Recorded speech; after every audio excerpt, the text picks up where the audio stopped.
आई feel कि even if I stop working today the social media will die down. You know, it's really nothing. I totally agree with you. It should be a means to an end. It is. And आप जितना काम करते हैं आप उस काम को वहाँ प्रोजेक्ट कर सकते हैं. अगर आप कुछ कहना चाहते हैं आप अपनी आवाज़ को वहाँ उठा सकते हैं. बट अगर आपके पास आवाज़ नहीं है, कुछ कहने को नहीं है, या अगर आप कोई प्रोजेक्ट नहीं कर रहे हैं तो इट्स पॉइंटलेस. बिल्कुल ऐसा कुछ नहीं है सोशल मीडिया में. Is what I feel after enjoying the social media attention for nearly a decade. So I'm not trying to diss it, but I'm saying that there is more to life. बिल्कुल. Social media is not the end of everything. तो आप अपने जो लोग गालियाँ देते हैं और अब्यूज़ करते हैं सोशल मीडिया पे, आप उनके साथ कैसे डील करती हैं? I'll be honest with you, शुरू में it was very hard. Say 6 years ago. जी. जब कोई इस तरह की कोई कंट्रोवर्शियल, जिस तरह हर इंसान कुछ कहता है, जैसे मैं आज इंटरव्यू दे रही हूँ, मामला बदतमीजी करते हैं, मतलब I know, but see I will tell you how it started. अब जैसे मैं आज इंटरव्यू दे रही हूँ तो क्योंकि मैं इंसान हूँ, हो सकता है मेरे मुंह से कोई गलत बात निकल जाए. लेकिन ये बात मुझे 5-6 साल पहले रियलाइज़ हुई कि अगर मुंह से कोई गलत बात निकली तो वो गुनाह है. आपके मुंह से गलत बात नहीं निकल सकती. आपको ऐसे पेडेस्टल पे बिठा दिया है कि उन्होंने कहा आप गलती नहीं कर सकते. सो वो जब चीज़ मुझे पहली बार हिट की तो मैंने सोचा मैं ये सब बंद कर देती हूँ, सोशल मीडिया भी, और मैं बस चले जाती हूँ कहीं, मैं एक्टिंग भी छोड़ देती हूँ. First time when it hit me it was that bad. I went, मैंने आपके हक में लिखा भी था, आपको याद होगा? मुझे बिल्कुल याद है, which is why I am not referring to it because people you know I don't want to give it any more attention. लेकिन मैं तो सिडनी चली गई थी. मैंने अपने अम्मी अबू को जाके बोल दिया मुझे करना ही नहीं है.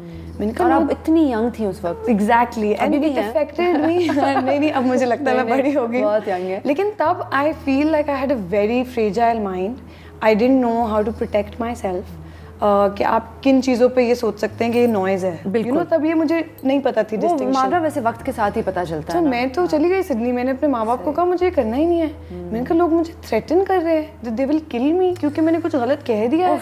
तो मुझे ये सब बाय द वे मैं ये कह रही हूँ, आपको कहने की ज़रूरत नहीं, आपने कुछ गलत नहीं कहा था. और ये मैं आपको कह रही हूँ क्योंकि मैंने जब पढ़ा, जब वो हुई कंट्रोवर्सी 2015 में, तो मुझे लगा कि आपने कोई गलत बात नहीं की. मैं तो खुद को डिफेंड करने से भी डरती हूँ. मैं कहती हूँ अच्छा भाई मैं गलत हूँ, but are you really going to take my life for that? I don't think so. I don't think you should do that. और जो भी लोग उस हेट को प्रोपगेट कर रहे थे, सोचना चाहिए सबको कि किसी की ज़िंदगी की बात हो रही है. How can you take it so lightly? फिर उसके बाद तो मैं डर गई. उसके बाद मैं हर इंटरव्यू में जाती थी, स्टैंडर्ड क्वेश्चंस के जवाब देती थी और बस घर आ जाती थी. आप आजकल भी डरी हुई हैं? मुझे लगता है कि वो डर कभी गया ही नहीं, क्योंकि वो एक इतनी बड़ी चीज़ थी मेरे लिए एट दैट एज कि मैं नहीं चाहती वो दोबारा हो. और फिर छोटा मोटा तो होता रहता है कि people pick up videos from the past and they you know make a big deal out of it. मैं कहती हूँ हर चीज़ के लिए अपोलोजाइज नहीं कर सकते. बिल्कुल. और मावरा मतलब यू नो मैं भी जब मुझे कोई अजीब और गरीब कोई कमेंट लिखते हैं और जो बड़ा पॉइंटेडली आपको हर्ट करने के लिए कोई कमेंट लिखे आपके वालिद साहब के बारे में या आपके काम के बारे में या जो भी आपकी शक्ल के बारे में, तो आपको हर्ट करती हैं ये चीज़ें. बिल्कुल करती हैं. बिल्कुल करती हैं. और इनमें से इन चीज़ों से एंग्जाइटी क्रिएट होती है. बिल्कुल होती है. और ये जो जिससे मैंने बात की, सब ने यही कहा कि हम लोग इंसान हैं. हम लोग एक्टर ज़रूर होंगे, आप समझते होंगे कि बड़ा ग्लैमर है, अभी हम लोग दोनों मेकअप करके यहाँ बैठी हुई हैं, पर अंदर हमारे क्या चल रहा है सिर्फ हमें पता है. You know. और आपने बड़ी बहादुरी से एंग्जाइटी के बारे में बात भी की है, काफ़ी दफ़ा बात की है. तो आपका जर्नी क्या रहा है और आजकल आप क्या सोचती हैं इस चीज़ के बारे में? बात करने की रीज़न ये थी कि जब when I was you know dealing with it और व्हेन इट वाज बैड, तो तब तो आप बात नहीं कर सकते. आपको लगता है कि ये कोई यू नो शर्मिंदा होने की बात है और मैंने अगर ये कह दिया तो लोग पता नहीं क्या क्या कहेंगे. वो once you get over it और यू नो थोड़ा सफ़र जब आप तय कर लेते हैं तो आप सोचते हैं कि शायद मेरे कहने से किसी को थोड़ा सुकून मिल जाए. बिल्कुल. तो that's the only reason why I spoke about it. मगर मुझे लगता है कि वन प्राइम रीज़न कि मैं इस बारे में बात करती हूँ is to kind of try to inculcate compassion in people. कि थोड़ा लोग, मैं नहीं कह रही कि हम बेचारे हैं, हम बड़े अच्छी ज़िंदगी गुजार रहे हैं, हमें लोगों ने बड़ा प्यार दिया है और बड़ी अच्छी जगह पहुँचाया है और करियर्स में अपने, मगर at the end of the day वही बात है कि हम हैं तो इंसान. बिल्कुल. तो अगर आप हमें प्यार दे रहे हैं तो आप ये नहीं जस्टिफाई कर सकते कि हमने प्यार दिया तो अब हम नफरत भी दे सकते हैं. आपका प्यार सर आंखों पर, बट आपकी नफरत किसी की ज़िंदगी ख़राब कर सकती है. सही. तो the reason why I share all of this is for all of us, जितने भी लोग लाइमलाइट में हैं, चाहे वो एक्टर्स हों, चाहे वो क्रिकेटर्स हों, चाहे वो कोई भी, चाहे वो बेशक सोशल मीडिया स्टार्स हों या ब्लॉगर्स हों, या मैं कह रही हूँ जस्ट बी काइंड। इतना मुश्किल तो नहीं है बिल्कुल कि आप किसी को बुरा कहने से रुक जाएं। सही। मैं नहीं कह रही आप अच्छा कहें, बट लेकिन आप उनकी कॉन्फिडेंस को ना डिस्ट्रॉय करें। आप किसी की पर्सनालिटी को शैटर ना करें। मुझे लगा मेरे पास बहुत अच्छा सपोर्ट सिस्टम था, मेरे माँ बाप थे, मेरे बहन भाई थे, वो सेम फील्ड में से भी थे, तो सबने थोड़ा मुझे कहा कि नहीं गेट ओवर इट, कुछ नहीं होता, वक्त है, गुजर जाएगा। बिल्कुल। बट कितने लोग होंगे ना जिनको कहने के लिए कोई नहीं होगा, and they'll probably just end their lives there or end their dreams there और shatter हो जाएंगे। Exactly। तो फिर क्या फ़ायदा है इस सब का? अभी मैंने फेक आई लैशेस लगाए हुए हैं, ठीक है, इस इंटरव्यू के लिए, क्योंकि मैं आपके लिए लगाना चाह रही थी, लगा लिए मैंने। अब ये भी तो असल नहीं है ना, ये भी तो फेक है। तो मुझे लगता है कि सबके अपने अपने रूल्स होते हैं, सबकी अपनी अपनी, लेकिन एवरीबडी वो मेरा जिस्म मेरी मर्जी, which I absolutely I believe, and I feel like being in this industry, मुझे भी ज़्यादा मैं रिफ्लेक्ट करती हूँ कि भाई जो कोई कर रहा है अपनी ज़िंदगी में, जो एक औरत अपनी बॉडी के लिए जो डिसीजंस ले रही है, वो उसकी डिसीजंस है। मेरा I am of the believe कि औरत हो चाहे मर्द हो, इंसान है सब, हम सब इंसान हैं। बहुत मुश्किल नहीं है ये बात समझना कि live and let live.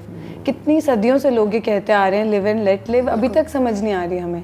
And I think you are right, हर कोई अपने अपने लेवल पे जज करता है दूसरों को। I think I gave up judgment 5 years ago। What happened 5 years ago? The same controversy।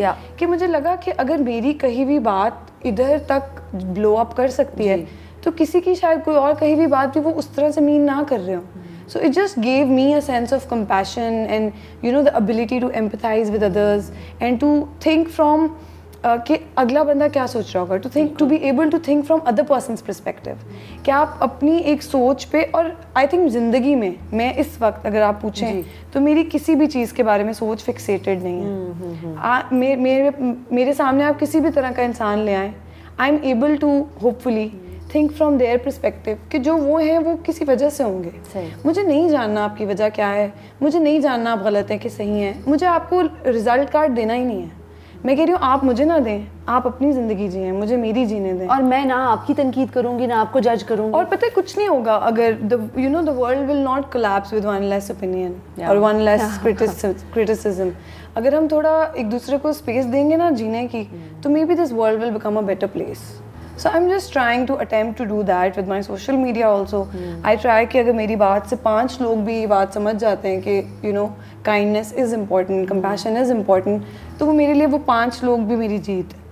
आपको क्या लगता है कि आपने compassion की बात की, तो आपको लगता है एक आदमी में, एक लाइफ पार्टनर में compassion बहुत ज़रूरी है, या क्योंकि कुछ लोगों के लिए और चीज़ें ज़्यादा ज़रूरी होती है, like sense of humor, तो आपके लिए, मावरा के लिए, what are the 3 things that are important in a partner? Or in a friend even? Okay.